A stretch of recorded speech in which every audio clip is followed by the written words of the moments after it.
Okay, आगे अपन इसके बाद कोई और एग्जाम्पल के बारे में डिस्कस करते हैं। जैसे कि इसमें एक एग्जाम्पल अपन ले रहे हैं Zn प्लस H2SO4।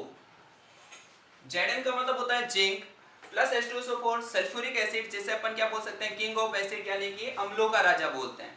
अब इसके आगे की अभिक्रिया को अपन लिखते हैं जैसे Zn प्लस 2H2SO4। अब ये रिएक्शन को अगर अपन बैलेंस करना सीखे तो इसमें लिखा है Zn इसमें एक है तो इसमें भी एक है, हाइड्रोजन इसमें कितने हैं, 2 है, इसमें हाइड्रोजन कितने हैं, 4 मॉलिक्यूल है। सल्फर इसमें कितना है, एक है, इसमें भी एक है। ऑक्सीजन इसमें 4 है, इसमें ऑक्सीजन कितना है, 8 मॉलिक्यूल है। तो अब अपन इसको क्या करते हैं, बैलेंस करना सीखते हैं। तो सबसे पहले अपने को क्या करना है, हाइड्रोजन को ऑक्सीजन को बैलेंस करना है। ऑक्सीजन इसमें कितने मॉलिक्यूल है, 4 मॉलिक्यूल है, इसमें कितने मॉलिक्यूल है, 8 मॉलिक्यूल है। तो डायरेक्ट अपन क्या कर सकते हैं, यहाँ पर 2H2SO4 लिखते हैं तो 2 4 जा कितने हो गए 8, तो यहाँ पर भी 2 4 जा 8 हो गए, तो ऑक्सीजन कितने हो गए 8 मॉलिक्यूल हो गए। हाइड्रोजन की बात करें, यहाँ हाइड्रोजन कितने हैं, 4 मॉलिक्यूल है, यहाँ पर भी कितने मॉलिक्यूल है, 4 मॉलिक्यूल है।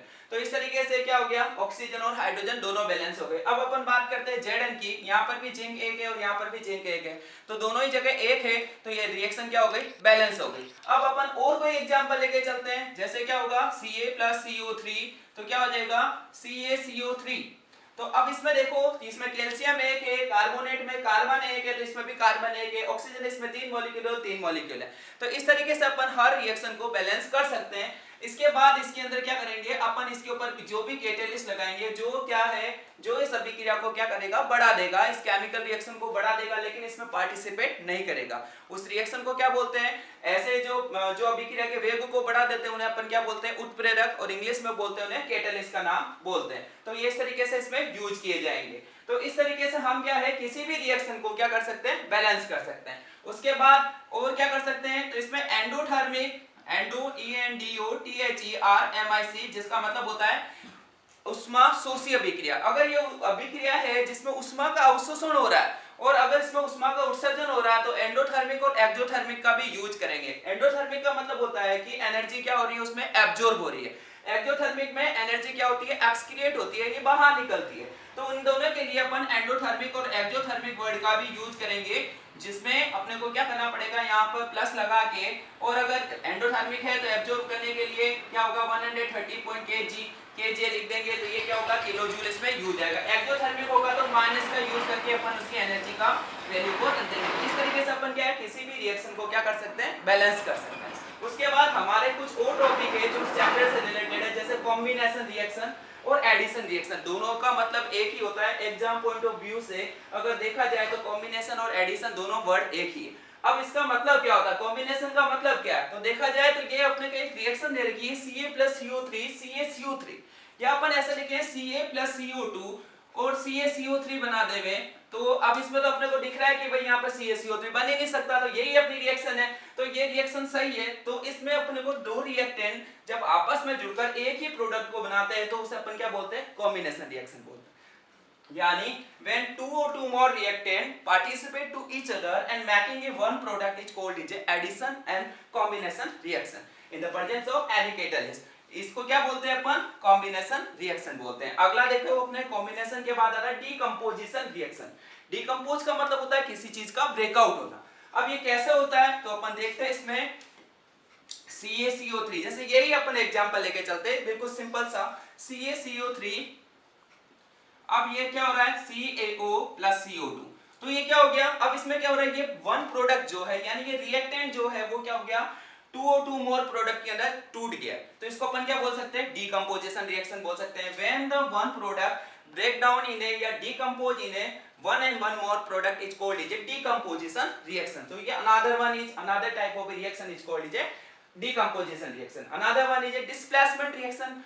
अब डिस्प्लेसमेंट का मतलब ये होता है कि किसी चीज को डिस्प्लेस करना, यानी विस्थापन अभिक्रिया, यानी एक मॉलिक्यूल दूसरे मॉलिक्यूल को क्या कर देता है, डिस्प्लेस कर देता है। उसके लिए क्या होती है, एक सक्रियता श्रेणी होती है जिसके बेसिस पे क्या होता है, डिस्प्लेस होता है। कैसे होता है, तो देखो अपन Zn प्लस H2SO4, ये क्या चीज है, जिंक है, ये क्या चीज है, सल्फ्यूरिक एसिड है, ZnSO4 प्लस H2।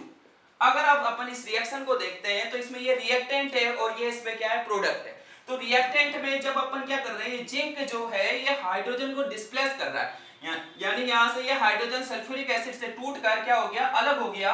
तो ये क्या होता है, डिस्प्लेस कर दिया इसको अपन, इसलिए इसको डिस्प्लेसमेंट रिएक्शन बोलते हैं। ये इस तरीके से अपन हाइड्रोजन के आगे एरो लगा देंगे, जिंक के साथ अपन क्या जोड़ देंगे, H2SO4 जोड़ देंगे, तो ZnSO4 प्लस H2 बन जाएगा। अब इस डिस्प्लेसमेंट में एक और टाइप होता है डबल डिस्प्लेसमेंट। अब वो कैसे होता है, तो इसमें क्या देखो यहाँ पर एक ही मॉलिक्यूल डिस्प्लेस हो रहा है, लेकिन डबल डिस्प्लेसमेंट में डबल मॉलिक्यूल डिस्प्लेस होता है। देखो जैसे एक एग्जांपल लेते हैं, ZnSO4 प्लस H2SO4। अब देखो इसमें ZnSO4 के साथ ये जो है, ये SO4 जो है वो क्या हो गया, ब्रेकआउट हो गया, इधर हाइड्रोजन क्या हो गया, ब्रेकआउट हो गया, तो Zn के साथ SO4 जुड़ गया और H2 के साथ SO4 जुड़ गया, तो ZnSO4 plus H2SO4 as it is बन गया। लेकिन क्या हुआ, रियल में क्या हुआ है कि जिंक ने इस सल्फेट के साथ जुड़ गया है और ये सल्फेट हाइड्रोजन के साथ जुड़ गया है, इसलिए इसको बोलते हैं डबल डिस्प्लेसमेंट रिएक्शन। तो ऐसी रिएक्शन क्या कहलाती है, डबल डिस्प्लेसमेंट। सिंगल डिस्प्लेसमेंट में क्या होगा, एक मॉलिक्यूल जो होगा वो अनदर मॉलिक्यूल के साथ जुड़ रहा है और एक मॉलिक्यूल को डिस्प्लेस कर रहा है, तो ये डिस्प्लेसमेंट रिएक्शन हो गई। अनदर वन है ऑक्सीडेशन एंड रिडक्शन। अब ये नया कॉन्सेप्ट है, इसको ध्यान से समझो। ऑक्सीडेशन और रिडक्शन किस तरीके से होता है, जैसे अपन कोई एग्जांपल लेते हैं, जैसे मैग्नीशियम है, मैग्नीशियम के साथ ऑक्सीजन का ऐड होना। पहले तो अपने को पता होना चाहिए कि मैग्नीशियम की वैलेंसी कितनी होती है, तो इसके लिए अपने को ये मैंने एक सीक्वेंस बनाई थी जिसमें ये क्या दे रखा था, hydrogen, helium, lithium, beryllium, boron, carbon, nitrogen, oxygen, chlorine, neon, sodium, magnesium. इसका नंबर देखते हैं, 1 2 3 4 5 6 7 8 9 10 11 12, यानी ये कितना नंबर पे आ रहा है, मैग्नीशियम 12 नंबर पे आ रहा है according to Berzelius rule. Berzelius का रूल ये होता है 2n स्क्वायर का। इसके लिए क्या होता है, इसकी एक फिक्स इसकी टर्म होती है 2 8 8 18 और 32।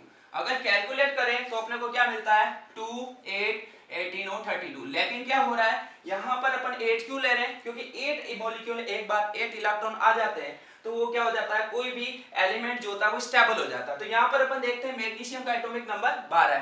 पहले तो एटॉमिक नंबर क्या कॉन्सेप्ट होता है, so number of proton plus number of neutron, दोनों मिला के क्या बनाता है, एटॉमिक नंबर को बताता है, जिसको किससे डिनोट करते हैं अपन, Z से डिनोट करते हैं। तो यहाँ मैग्नीशियम का एटॉमिक नंबर कितना है, 12 है, तो यहाँ पर देखो 2 8, तो कितना हो गया, 8 प्लस 2 कितना हो गए 10। अब अपने पास कितने बचे और 2 मॉलिक्यूल बचे। अच्छा, थर्ड नंबर में अपन भर कितने सकते हैं, 8 मॉलिक्यूल भर सकते हैं, लेकिन भरना कितना है, 2 भरना है। अगर इसको अपन ऑर्बिटल शेप में बनाए तो इस तरीके से इसको न्यूक्लियस बनाते हैं, इसके इधर की ओर दोनों तीनों तरफ क्या बनाते हैं, ये ऑर्बिटल बनाते हैं, जैसे सोलर फैमिली होती है उस तरीके से अपन इसको कंसीडर कर सकते हैं।